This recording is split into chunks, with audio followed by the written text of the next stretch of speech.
Hello students. Screen पे जैसा आपको दिख रहा होगा कि आज का topic square root of matrix है। ऐसे तो कहा जाए तो ये टॉपिक आपका जेई से बाहर का टॉपिक है। जेई का जो सिलेबस है उससे बाहर जनरली क्लासेस में या जेई एस्पिरेंट्स को इस तरह की चीज़ों को डिस्कस नहीं किया जाता है क्लास में। हायर क्लास में आप जाएंगे तो लीनियर अलजेब्रा वगैरह में आपको स्क्वायर रूट ऑफ मैट्रिक्स पढ़ना है। उसमें 2x2 3x3 और हायर डिग्री के भी जो हायर ऑर्डर वाले भी जो मैट्रिसेस हैं उनके स्क्वायर रूट्स आपको डिस्कस किए जाएंगे। बट यहाँ पर हम लोग इस टॉपिक को जो डिस्कस कर रहे हैं इसको आइगन वैल्यू या आइगन वेक्टर से हट करके जो जेई से रिलेटेड टॉपिक्स हैं उनका यूज़ करके यहाँ पर हम लोग स्क्वायर रूट ऑफ मैट्रिक्स देखेंगे। यहाँ पर मेन पर्पज़ हमारा स्क्वायर रूट ऑफ मैट्रिक्स बताना बिल्कुल नहीं है। यहाँ पर पर्पज़ ये है कि आप नई चीज़ अगर कभी एग्ज़ाम में आ जाए, मतलब ये बिल्कुल नहीं कहा जा सकता है कि इस तरह के क्वेश्चंस जेई नहीं पूछ सकता है। जेई ने कई बार बियॉन्ड सिलेबस जा कर के क्वेश्चंस पूछे हैं।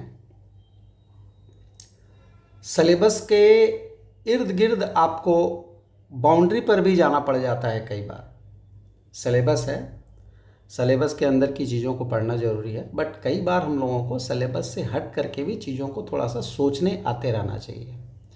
जेई हमसे ये एक्सपेक्ट भी करता है कि हम इस तरह की चीज़ों को थोड़ा बहुत डील करने को जानें। तो यहाँ पर इस टॉपिक को जो हम लोग डिस्कस करेंगे, कोशिश यही करेंगे कि जेई की प्रिपरेशन या जो 11th-12th के बच्चे हैं उनको जो जानकारी दी जाती है क्लासेस में, उसी की जानकारी के आधार पर यहाँ पर square root 2x2 type matrix का हम लोग फाइंड करें। आगे अदर वीडियो में फिर 3x3 के पे ऊपर भी हम लोग बात करेंगे। जैसा कि दिख रहा होगा, लिखा हुआ है कि एक मैट्रिक्स है A11 A12 A21 A22, एक 2x2 की मैट्रिक्स है, स्क्वायर मैट्रिक्स है और इसका स्क्वायर रूट फाइंड करना है अपने को। ठीक है, तो यहाँ पर हम कैसे अप्रोच करेंगे इस तरह की चीज़ों को। तो कुछ चीज़ों की जानकारी इसके पहले हमें होनी चाहिए। कुछ प्रॉपर्टीज़ हैं जो मैट्रिक्स की प्रॉपर्टीज़ हैं, कुछ डिटर्मिनेंट्स की प्रॉपर्टीज़ हैं, उनकी जानकारी अपने को होनी चाहिए। बेसिक प्रॉपर्टीज़ का यूज़ होगा। और एक इम्पॉर्टेंट यहाँ पर पॉइंट और है, जेई ने इस टाइप का क्वेश्चन ऑलरेडी एक बार पूछ रखा है क्लासेस में। आजकल लगभग सारे टीचर उसको डिस्कस भी करते हैं। कैले हैमिल्टन थ्योरम या कैरेक्टरिस्टिक इक्वेशन सुन भी रखा होगा आप लोगों ने। फिर भी मैं थोड़ा सा यहाँ पे उसको डील कर देता हूँ, उसके बाद इस टॉपिक को स्टार्ट करते हैं ताकि समझ में आए। जैसे अगर मान लो अगर M कोई मैट्रिक्स है, ठीक है, पहले चीज़ों को समझने की कोशिश करते हैं। M कोई मैट्रिक्स है, स्क्वायर मैट्रिक्स होनी चाहिए, कोई भी स्क्वायर मैट्रिक्स है।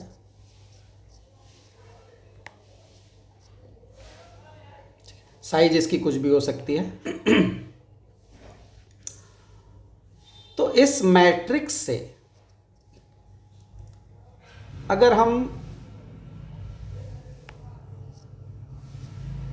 Lambda multiple of identity matrix आई जानकारी होगी सबको। टाइप ऑफ मैट्रिक्स में स्टार्टिंग में ही इसको डिस्कस किया जाता है। और लैम्डा यहाँ कोई भी स्केलर नंबर हो सकता है, वेरिएबल है, ध्यान रखना है इसको। तो m माइनस लैम्डा आई, अगर हम इसको इस तरीके से लिख दें, चूंकि ये m माइनस लैम्डा आई, यहाँ पर लैम्डा वेरिएबल हो गया, स्केलर है, तो ये पूरा का पूरा लैम्डा पे डिपेंड कर गया। इसको बोला जाता है कैरेक्टरिस्टिक पॉलिनोमियल। इसको बोला जाता है कैरेक्टरिस्टिक पॉलिनोमियल। ठीक है,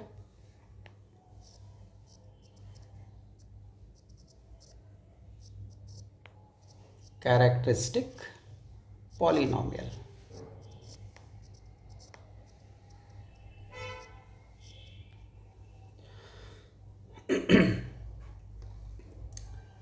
पी लैम्डा जैसे आप polynomial P X is equal to A naught X to the power N plus A one X to the power N minus one देखते हो पॉलिनोमियल, वैसे ही यहाँ पर ये P lambda is equal to M minus lambda identity matrix, lambda times identity matrix. Lambda यहाँ पर आपका कोई भी स्केलर नंबर हो सकता है,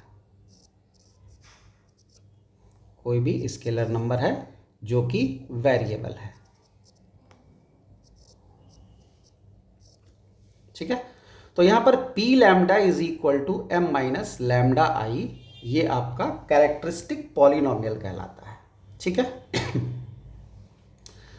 इसी को अगर हम डिटर्मिनांट निकाल लें, determinant of M minus lambda times identity matrix, और इसको इज इक्वल टू अगर जीरो कर देते हैं, ठीक है, determinant M minus lambda identity matrix is equal to अगर जीरो कर देते हैं, तो ये आपका कहलाता है कैरेक्टरिस्टिक इक्वेशन। इसको बोलते हैं कैरेक्टरिस्टिक इक्वेशन। ये क्लासेस में डिस्कस भी किया जाता है, यानी determinant of matrix M minus lambda आई यहाँ पर आइडेंटिटी मैट्रिक्स है जिसकी साइज क्या होनी चाहिए, तो जो एम की साइज है, एम अगर एन क्रॉस एन का मैट्रिक्स है तो यहाँ पर आई भी आपको एन क्रॉस एन का ही मैट्रिक्स लेना पड़ेगा। यानी एम अगर यहाँ पर एन क्रॉस एन है तो आपका आई आइडेंटिटी मैट्रिक्स भी एन क्रॉस एन की ही होनी चाहिए, तभी यहाँ पर आप सम या डिफरेंस निकाल सकते हैं। ये भी बेसिक प्रॉपर्टी है मैट्रिक्स की कि दो मैट्रिक्स को आपस में ऐड या सब्ट्रैक्ट तभी किया जा सकता है जब दोनों मैट्रिक्स की साइज सेम हो। तो यहाँ पर एम एक मैट्रिक्स हो गई और इसमें से आप एक दूसरी मैट्रिक्स अगर माइनस कर रहे हैं या नेगेटिव मैट्रिक्स में ऐड कर रहे हैं, सम भी आप बोल सकते हैं, तो ऐसी परिस्थिति में इस मैट्रिक्स का और इस मैट्रिक्स का साइज सेम होना चाहिए। यानी जो साइज आपके मैट्रिक्स एम का है वही सेम साइज आपके आई का भी लेना पड़ेगा आपको। ठीक है, तो इसको बोलते हैं कैरेक्टरिस्टिक इक्वेशन। यहां तक बात क्लियर हो गई। अब हम आगे चलते हैं। जैसे अपना मेन जो यहाँ पर मोटिव है वो है इस मैट्रिक्स का स्क्वायर रूट फाइंड करना। ये जो मैट्रिक्स हमने यहाँ पर लिख रखी है ए इज इक्वल टू 2x2 की एक मैट्रिक्स है, ए उसको हमने माना है सिंबल से, इस मैट्रिक्स का स्क्वायर रूट फाइंड करना है, ये अपना मोटिव है। थोड़ा सा ये हमने कैरेक्टरिस्टिक इक्वेशन के बारे में आपको बता दिया। ठीक है, अब अगर आपको इस मैट्रिक्स का स्क्वायर रूट फाइंड करना है तो किन बातों को ध्यान में रखना पड़ेगा उसको देखते हैं। पहले सबसे पहले स्टार्ट करते हैं यहां से टॉपिक। हम ये बीच का टॉपिक है, इसको ध्यान रखिएगा थोड़ा। ए अपने पास एक मैट्रिक्स है, ठीक है, मोटिव अपना ये है कि हमें इसका स्क्वायर रूट फाइंड करना है। सबसे पहले हम मान लेंगे कि हमारी जो मैट्रिक्स है इसका स्क्वायर रूट एक दूसरी मैट्रिक्स है कोई एम से, एक्स से, किसी भी चीज से आप डिनोट कर सकते हैं। हमने यहां पर इस चीज को सपोज कर लिया, हमने ये मान लिया कि हमारी जो मैट्रिक्स ए है इसका स्क्वायर रूट किसके इक्वल आ गया, एम के इक्वल आ गया। तो यहाँ से हमको क्या मिल जाएगा, यहाँ से हमको ये मिल जाएगा कि एम का स्क्वायर मैट्रिक्स ए के इक्वल होगा। अब हमारा पूरा का पूरा टारगेट होगा एम फाइंड करने का। अगर हम ये मैट्रिक्स एम फाइंड कर लेते हैं तो उसका जो वैल्यू आएगा वही हमारे मैट्रिक्स ए का स्क्वायर रूट हो जाएगा। ठीक है, कैसे अप्रोच करेंगे क्वेश्चंस में उस चीज को थोड़ा सा ध्यान दें और ये बिल्कुल दिमाग से हटा करके देखें कि ये जेईई के सिलेबस में नहीं है। इसमें आपको बहुत सी चीज़ें सीखने को मिलेंगी और नए जो प्रॉब्लम्स होंगे, नई चीज़ कभी भी अगर नया कोई अपने पास अगर सामने किसी भी तरह का अगर ट्रबल आता है तो उसको हम कैसे अपनी जानकारी वाली चीज़ों से सॉर्ट आउट करेंगे वो यहाँ देखने की कोशिश करेंगे। तो अपने पास m square is equal to a आ गया। अब यहाँ पर हम एक काम करते हैं, अब a का स्क्वायर रूट डायरेक्टली तो हम फाइंड कर नहीं सकते हैं। a की वैल्यू m स्क्वायर के इक्वल आ गई, m पता नहीं है। हम यहाँ पर अपने से m सपोज कर लेते हैं। हम मान लेते हैं कि m जो मैट्रिक्स है अपनी वो a b c d एक मैट्रिक्स है, ठीक। अब अगर इस मैट्रिक्स का कैरेक्टरिस्टिक इक्वेशन लिखना हो m का, ठीक है, अभी ऊपर जैसे हमने कैरेक्टरिस्टिक इक्वेशन यहाँ पर देखा, अगर हम इसको कैरेक्टरिस्टिक इक्वेशन इसका फाइंड करना हो तो क्या होगा, इसका कैरेक्टरिस्टिक इक्वेशन हो जाएगा m माइनस लैम्डा आई का डिटर्मिनांट इज इक्वल टू 0। ये कैरेक्टरिस्टिक इक्वेशन होगी इस मैट्रिक्स की। इसका कैरेक्टरिस्टिक इक्वेशन लिखेंगे कैसे, थोड़ा देख लो एग्जांपल से। m अपने पास एक मैट्रिक्स है, m मैट्रिक्स है अपने पास a b c d, ठीक है। इस मैट्रिक्स से क्या सब्ट्रैक्ट करना है अपने को, लैम्डा टाइम्स 1 0 0 1, ठीक है। इस मैट्रिक्स का जो डिटर्मिनांट होगा वो इज इक्वल टू जब 0 कर देंगे तो ये हमारा आएगा कैरेक्टरिस्टिक इक्वेशन। अब इसमें से इसको माइनस करने के लिए लैम्डा मल्टीप्लाई करेंगे। किसी भी मैट्रिक्स में किसी भी स्केलर नंबर से जब मल्टीप्लाई करते हैं तो ये प्रॉपर्टी हम लोगों को पता है कि ये एलिमेंट जा करके इसमें इसमें इसमें इसमें चारों में मल्टीप्लाई होगा, ठीक है। जब भी हम किसी स्केलर से किसी डिटर्मिनांट में मल्टीप्लाई करते हैं तो वो किसी एक रो या एक कॉलम में मल्टीप्लाई होता है, बेसिक प्रॉपर्टी है ये मैट्रिक्स डिटर्मिनांट की। और अगर किसी मैट्रिक्स में मल्टीप्लाई करते हैं किसी स्केलर क्वांटिटी से तो वो उसके प्रत्येक एलिमेंट से जाकर के मल्टीप्लाई होता है। तो लैम्डा जाकर के सबसे मल्टीप्लाई होगा, बट 0 से मल्टीप्लाई होकर के तो कहानी खत्म हो जाएगी, 1 से मल्टीप्लाई होकर के बचेगा।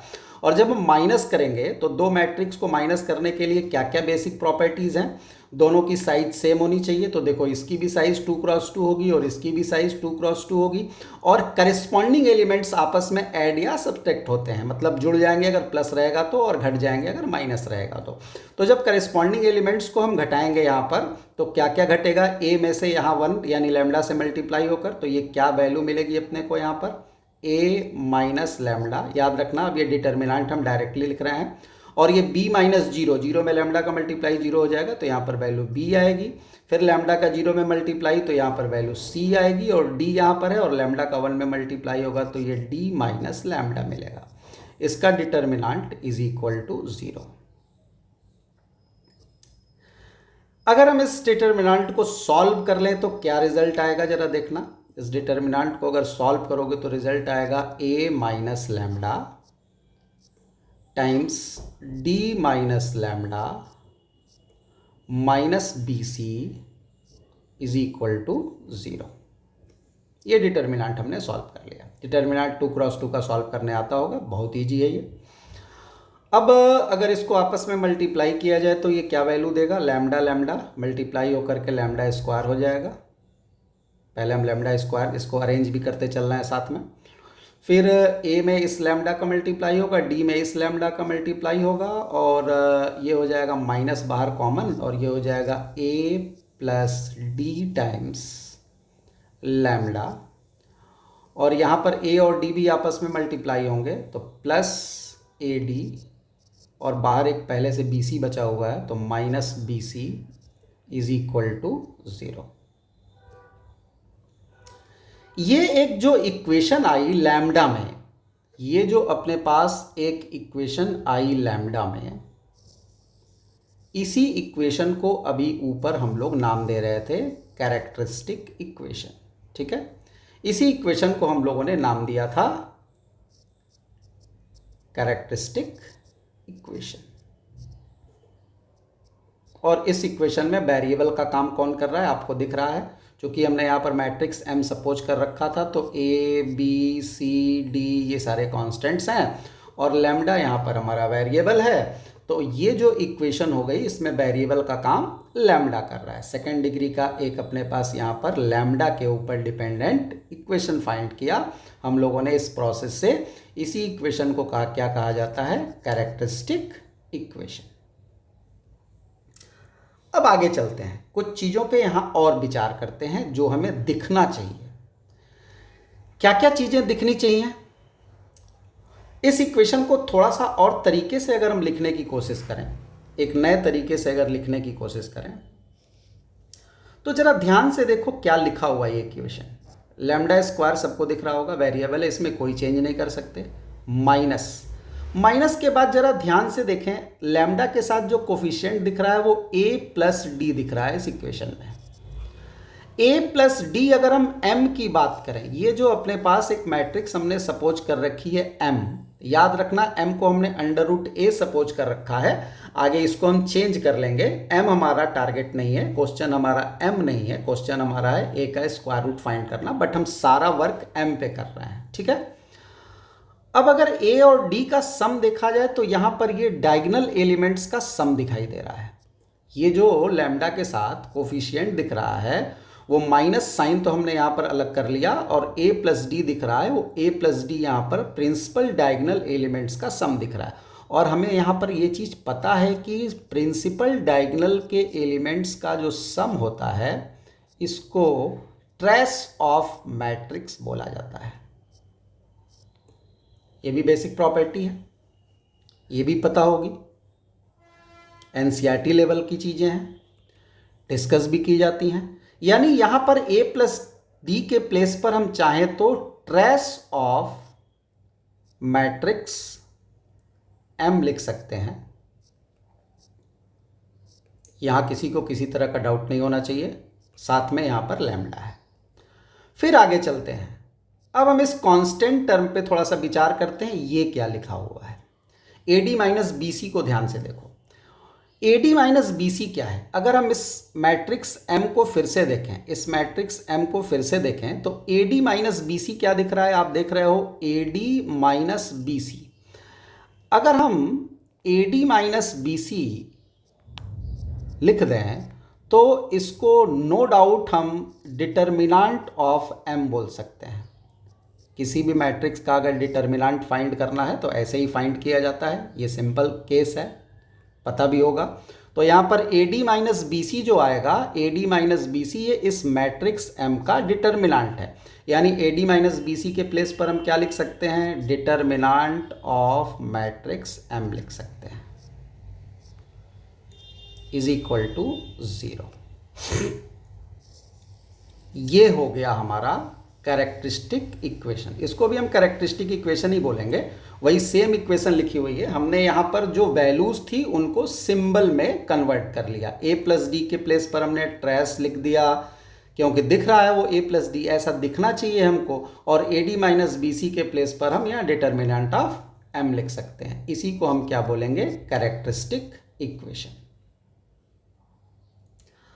अब एक थ्योरम है, ये थ्योरम भी डिस्कस किया जाता है क्लासेस में, पता होगा। हमारा मैट्रिक्स डिटर्मिनेंट का वीडियो है, उसमें भी हमने डिस्कस कर रखा है इन्वर्स वाले टॉपिक में। जो इन्वर्स फाइंड करने का प्रोसेस बताया हुआ है उसमें हमने कैले-हैमिल्टन थ्योरम एक डिस्कस किया हुआ है। यहाँ पर फिर से हम बता देते हैं उसको। एक थ्योरम है कैले-हैमिल्टन्स थ्योरम।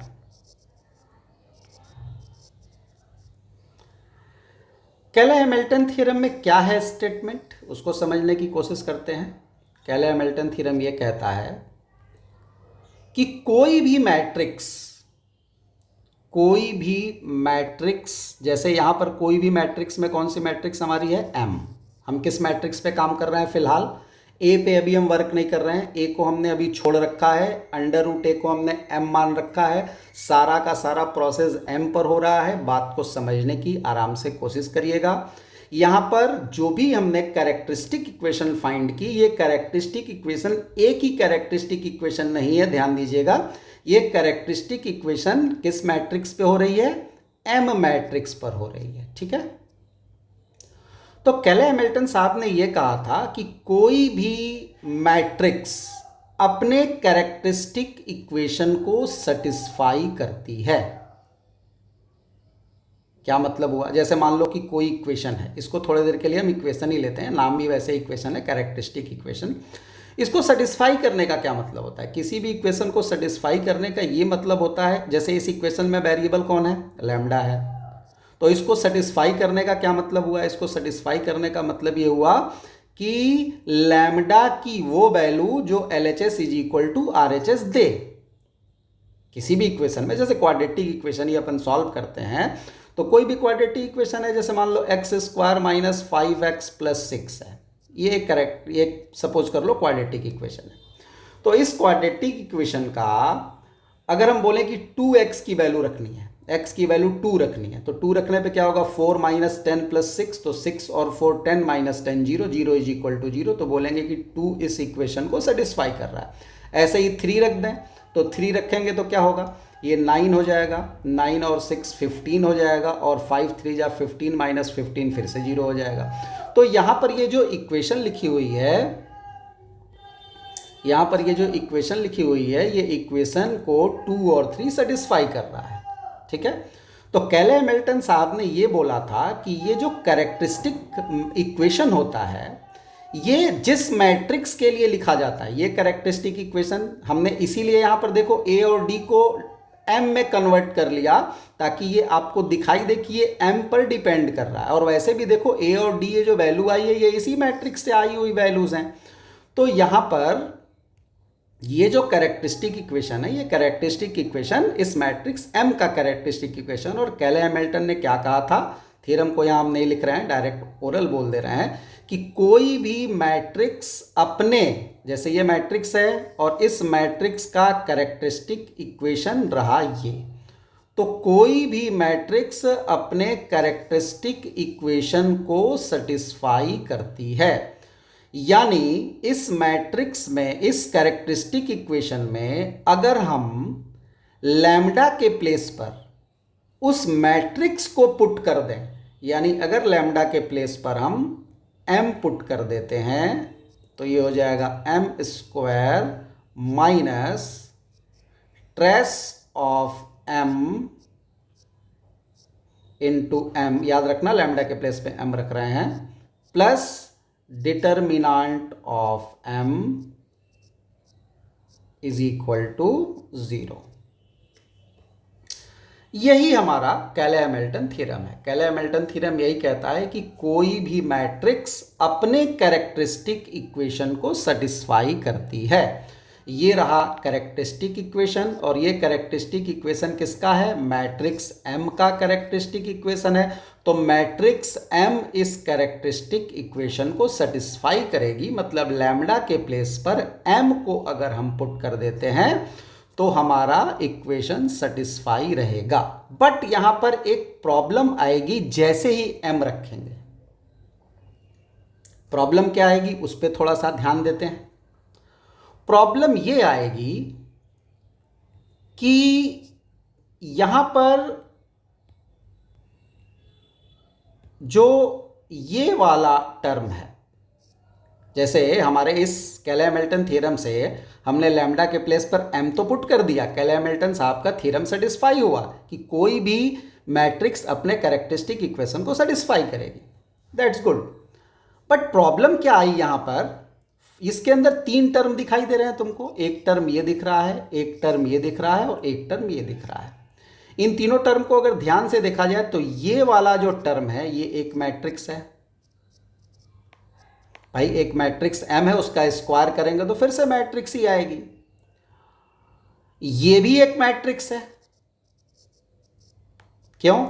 ट्रेस ऑफ M तो एक नंबर हो गया, और यहां M एक मैट्रिक्स हो गई, तो एक मैट्रिक्स में जब एक नंबर से मल्टीप्लाई करेंगे तो वो भी एक मैट्रिक्स आएगी। बट ये डिटर्मिनांट ऑफ M एक नंबर हो गया। यहां पर आकर के खेल फंस जाता है। क्यों खेल फंसता है? क्योंकि यहाँ पर बीच में ऑपरेशंस यूज हुए हैं। यहाँ पर देखो प्लस का ऑपरेशन यूज हुआ है, यहाँ पर माइनस का ऑपरेशन यूज हुआ है। तो according to definition of matrix हमें ये पता है कि हम कभी भी किसी मैट्रिक्स को किसी नंबर के साथ एडिशन या सब्ट्रैक्शन में ऑपरेट नहीं कर सकते। मतलब ये मैट्रिक्स है और यहाँ पर बीच में प्लस के साथ एक नंबर है, तो नंबर और मैट्रिक्स को आपस में ऐड नहीं किया जा सकता। मैट्रिक्स आपस में ऐड हो सकती है अगर साइज सेम है। मैट्रिक्स और मैट्रिक्स आपस में माइनस की जा सकती है। एक नंबर का एक मैट्रिक्स में मल्टीप्लिकेशन किया जा सकता है, ठीक है, डिवाइड किया जा सकता है, लेकिन जोड़ घटाना नहीं किया जा सकता। यहां पर ये खेल फंस गया, ठीक है, यहां पर ये खेल फंस गया कि आपका ये जो इक्वेशन था, इस इक्वेशन के अंदर ये सबसे बड़ा प्रॉब्लम क्रिएट हुआ कि ये मैट्रिक्स है, ये मैट्रिक्स है और ये एक नंबर है। अब यहां पर कैले हैमिल्टन साहब ने यही इंपॉर्टेंट चीज बताई थी कि आपका जो ये नंबर है ना, इस नंबर को आप आइडेंटिटी मैट्रिक्स से मल्टीप्लाई कर सकते हो। आइडेंटिटी मैट्रिक्स से मल्टीप्लाई करना, नाम इसका identity, I is multiplicative identity, ठीक है। और मल्टीप्लिकेटिव आइडेंटिटी से मल्टीप्लाई किया जा सकता है, जैसे 1 से किसी चीज को मल्टीप्लाई कर सकते हैं, वैसे यहां पर आई जो है ये मैट्रिक्स के लिए मल्टीप्लिकेशन में 1 जैसा बिहेव करता है, मल्टीप्लिकेटिव आइडेंटिटी कहते हैं। तो हमने यहाँ पर डिटर्मिनेंट ऑफ m जो कि एक नंबर था उसको i से मल्टीप्लाई किया और i का साइज हमने वही लिया जो मैट्रिक्स m का साइज था। हमने मैट्रिक्स m की साइज यहाँ पर 2x2 ले रखी है, तो यहाँ पर जो i है वो भी कौन सा होगा, 2x2 का होगा। अगर m की साइज n है तो यहाँ पर in लेना पड़ेगा, ठीक है। तो यहाँ पर ये जो डिटर्मिनेंट ऑफ m था, जो एक कांस्टेंट एक नंबर की तरह बिहेव कर रहा था, उसको हमने i से मल्टीप्लाई कर लिया। 2 लिखने की जरूरत नहीं है, ये आपको जनरली पता है कि वो 2x2 है, तो i भी 2 का ही लेना है। और अब इज इक्वल टू 0 कर देंगे। ये जो बना, ये हमारा एक इक्वेशन तैयार हुआ जो पूरी तरह से क्लियर है, सही है।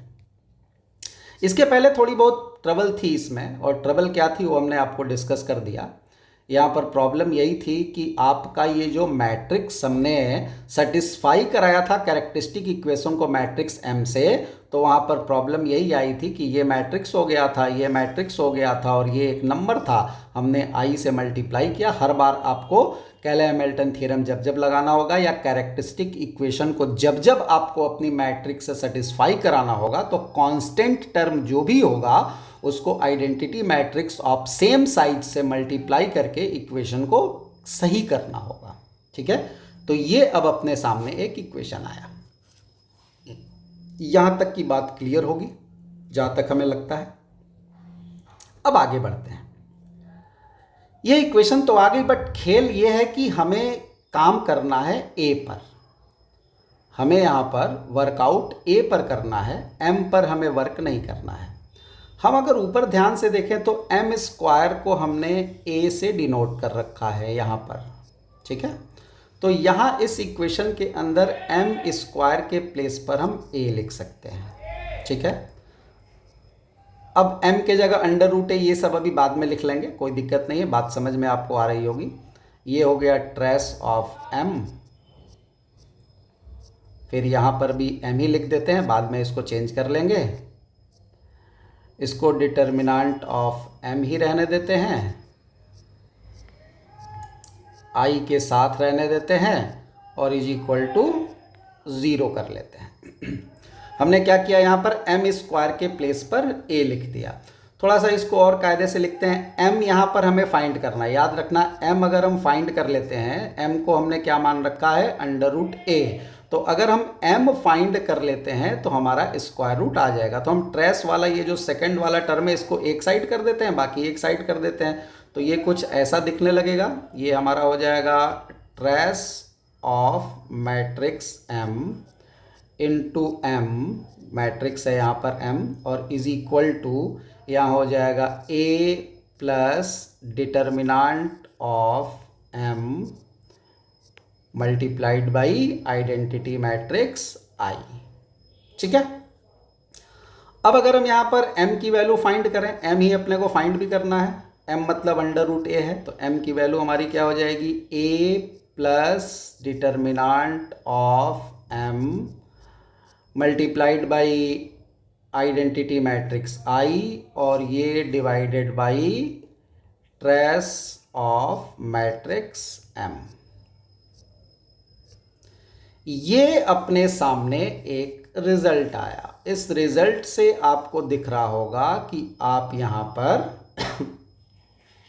m की वैल्यू फाइंड कर सकते हैं, क्योंकि m हमारा क्या है, m हमारा अंडर रूट a है।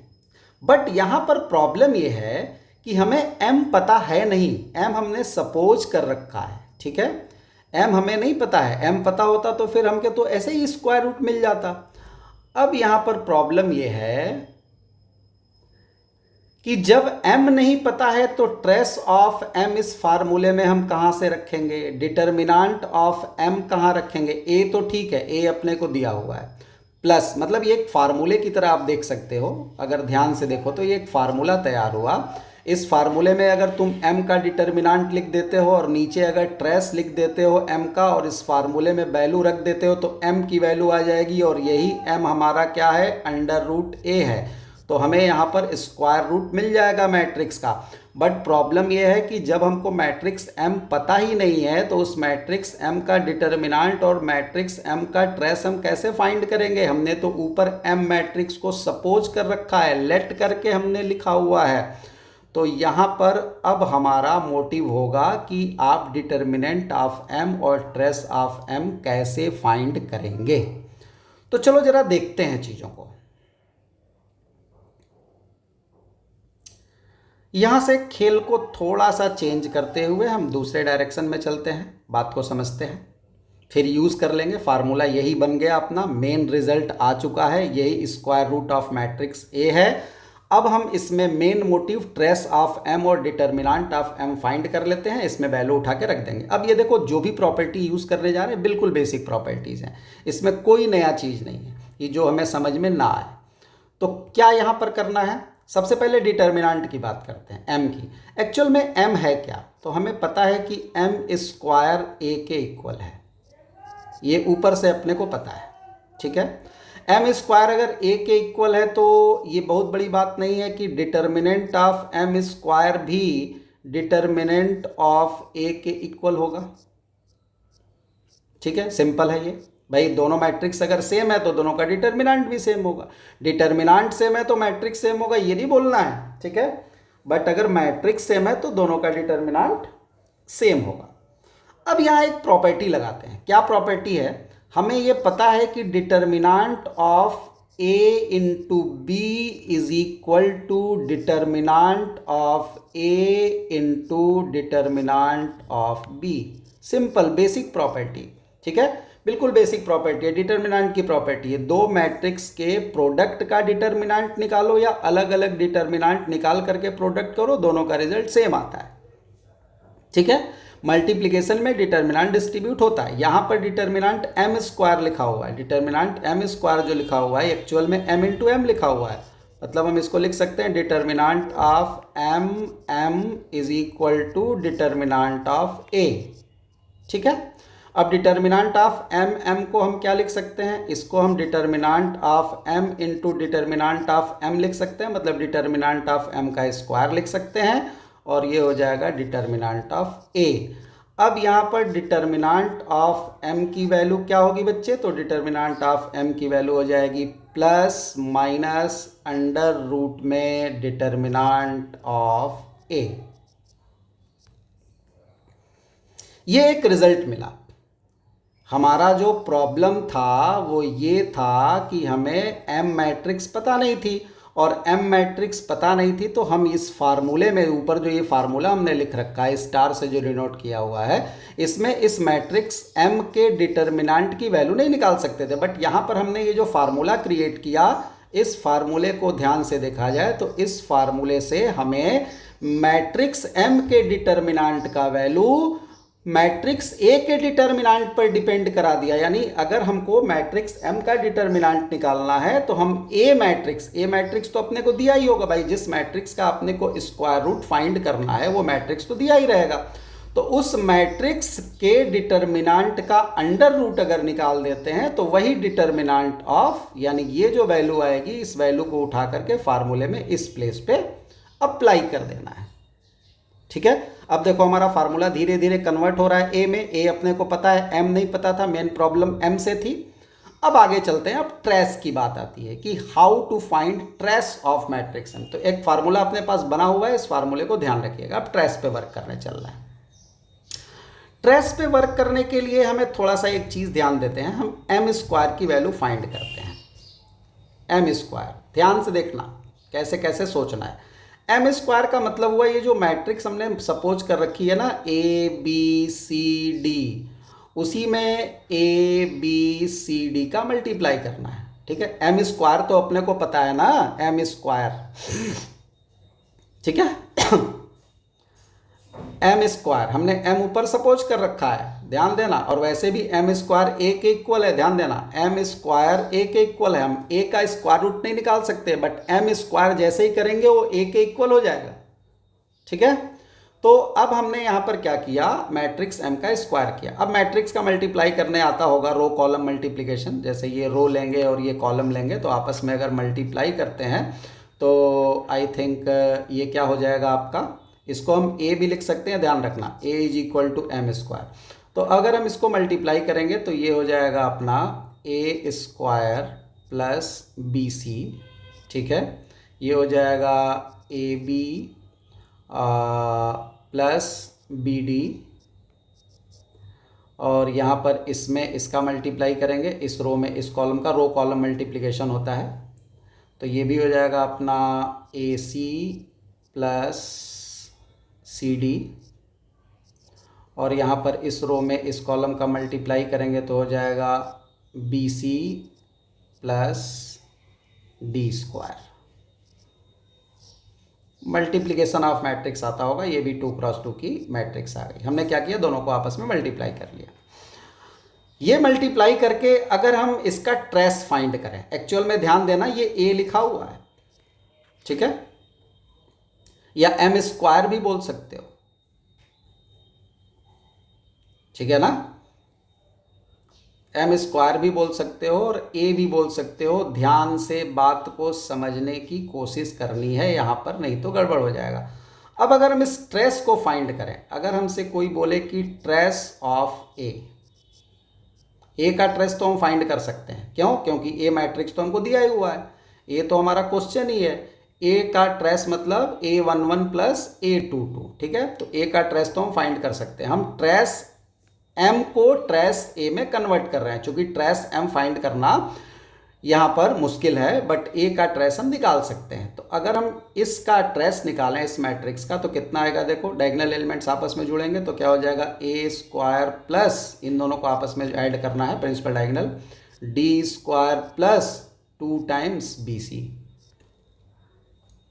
ठीक है, अब थोड़ा सा अगर हम यहाँ पर ए स्क्वायर प्लस डी स्क्वायर को परफेक्ट स्क्वायर बनाएंगे तो ये हो जाएगा ए प्लस डी का whole square minus 2 times A D और प्लस 2 टाइम्स बी सी।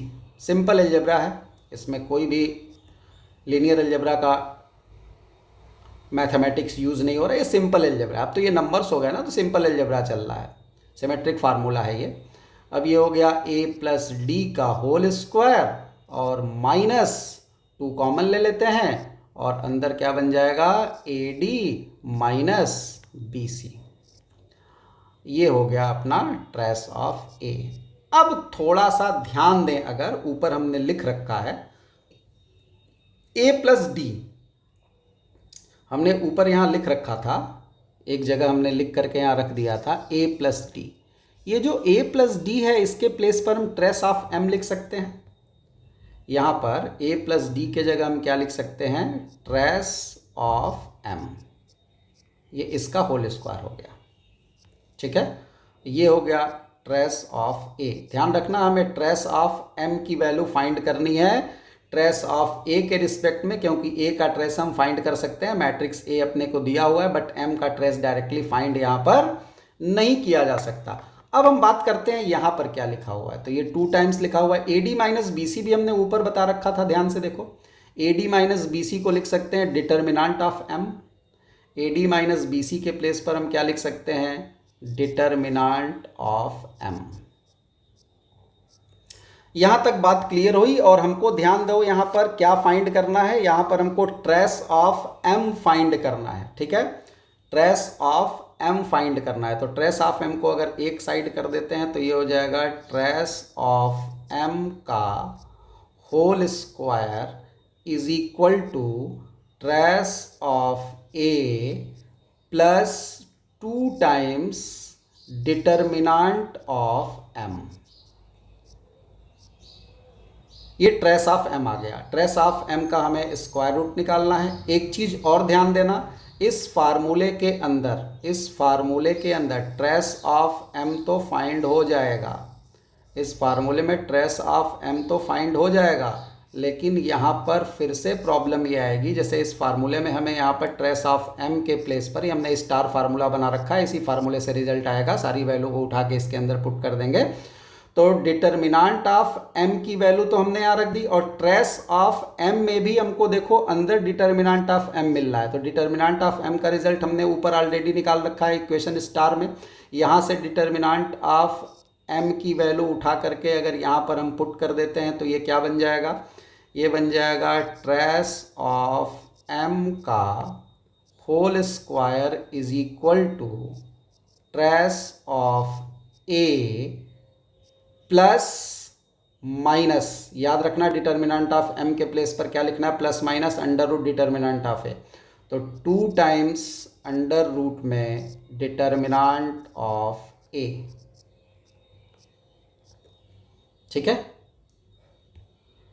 ये जो रिजल्ट आया इसी रिजल्ट को उठा करके हमें क्या करना है, ऊपर पुट कर देना है, ठीक है। यानी हम यहाँ से लिख सकते हैं ट्रेस ऑफ एम निकालना है, स्क्वायर नहीं निकालना है, तो फिर से ये स्क्वायर हटेगा तो यहाँ प्लस माइनस लगेगा, प्लस माइनस अंडर रूट में क्या चीज़ आएगी, trace of A plus minus 2 times under root में डिटर्मिनांट ऑफ ए। ये जो रिज़ल्ट यहाँ पर अपने को फाइंड हुआ, ये जो रिज़ल्ट अपने को मिला ट्रेस ऑफ एम, इस ट्रेस ऑफ एम को उठा करके हम ऊपर के फार्मूले में पुट कर देंगे, इस ट्रेस ऑफ एम को ऊपर के फार्मूले में पुट कर देंगे। यानी ऊपर जो हमने यहाँ पर फार्मूला बना रखा था ना, under root A is equal to, उस फार्मूले को हम फिर से यहाँ लिखते हैं। फार्मूला क्या था अपना, अब चूंकि अपने पास क्या फार्मूला था, under root A is equal to, ध्यान से देखना एक फार्मूला बन जाएगा। जो लोग फार्मूला याद करना चाहते हैं, जैसे गेट वगैरह के जो बच्चे प्रिपरेशन कर रहे हैं, वो डायरेक्ट इस फार्मूले को याद रख सकते हैं। और बाकी ये यहाँ पर बताने का मोटिव ये था कि आपको बहुत सी चीज़ें इसके अंदर सीखने को मिली, बहुत सी प्रॉपर्टीज़ का हमने यूज़ किया और एक फार्मूला भी यहाँ पर क्रिएट हुआ। तो अंडर रूट ए का ऊपर हमने फार्मूला बना रखा था, उसी को हम एम सपोज किए थे। Under root A is equal to A plus, और यहाँ पर डिटर्मिनेंट ऑफ एम की वैल्यू पुट करेंगे फार्मूले में। डिटर्मिनेंट ऑफ एम की value plus minus determinant of ए आई हुई है अंडर रूट में, तो प्लस माइनस यहाँ लग जाएगा, और अंडर रूट में हो जाएगा ये डिटर्मिनेंट ऑफ ए तो अपने को पता ही है, और इसमें आई का प्रोडक्ट था, मल्टीप्लाइड बाई आई था। नीचे क्या था फार्मूले में, नीचे था ट्रेस ऑफ एम हमने जस्ट यहाँ निकाल रखा है। तो ट्रेस ऑफ एम की वैल्यू क्या हो जाएगी, प्लस माइनस अंडर रूट में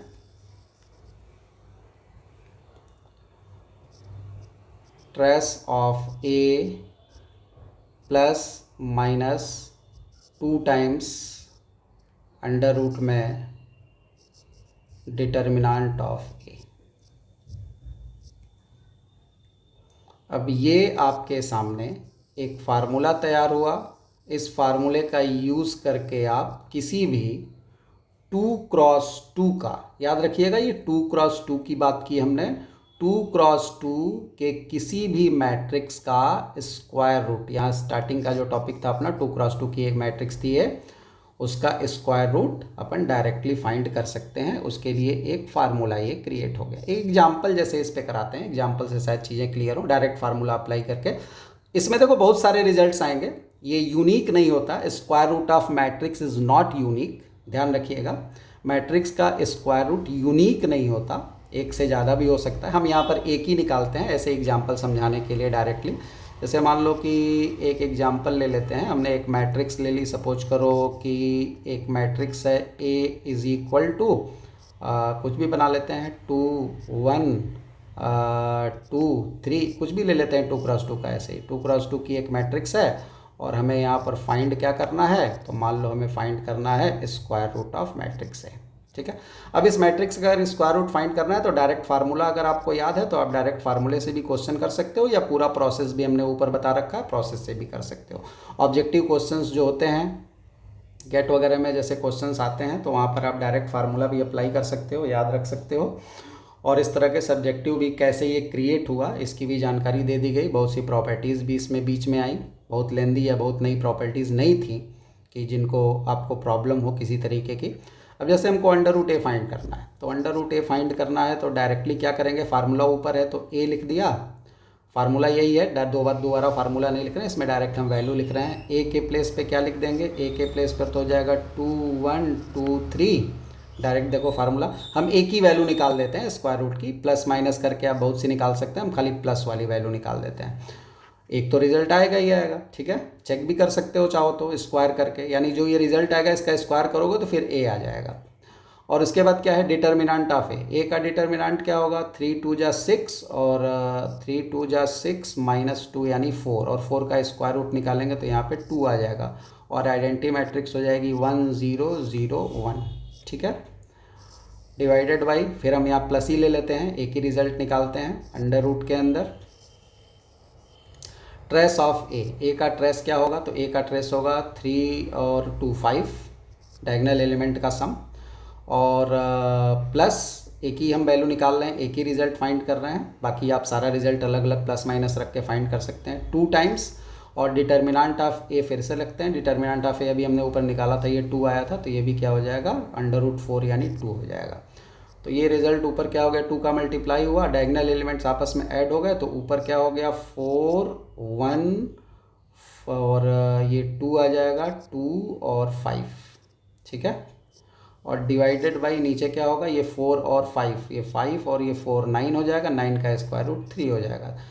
किसी भी मैट्रिक्स में किसी नंबर से मल्टीप्लाई या डिवाइड करते हैं तो उसके अंदर सारे एलिमेंट्स में मल्टीप्लाई या डिवाइड होता है, तो ये 4 3 से डिवाइड हो जाएगा, 1 भी 3 से डिवाइड हो जाएगा, 2 भी 3 से डिवाइड हो जाएगा, 5 भी 3 से डिवाइड हो जाएगा, और ये जो रिजल्ट आएगा यही रिजल्ट हमारा किसके इक्वल होगा, अंडर रूट ए के इक्वल। याद रखना ये यूनिक रिजल्ट नहीं है, और भी प्लस माइनस ऊपर, चूँकि फार्मूले में प्लस माइनस सब कुछ है, तो आप उन फार्मूले के अंदर प्लस माइनस सारी वैल्यू ले करके सेपरेटली और बहुत सारे रिजल्ट्स फाइंड कर सकते हैं, और वो सारे रिजल्ट्स ए के स्क्वायर रूट ही होंगे। अगर आप इसका स्क्वायर करेंगे ना तो फिर से आपको यही वैल्यू मिलेगी, आप चाहें तो इसको चेक भी कर सकते हैं, ठीक है।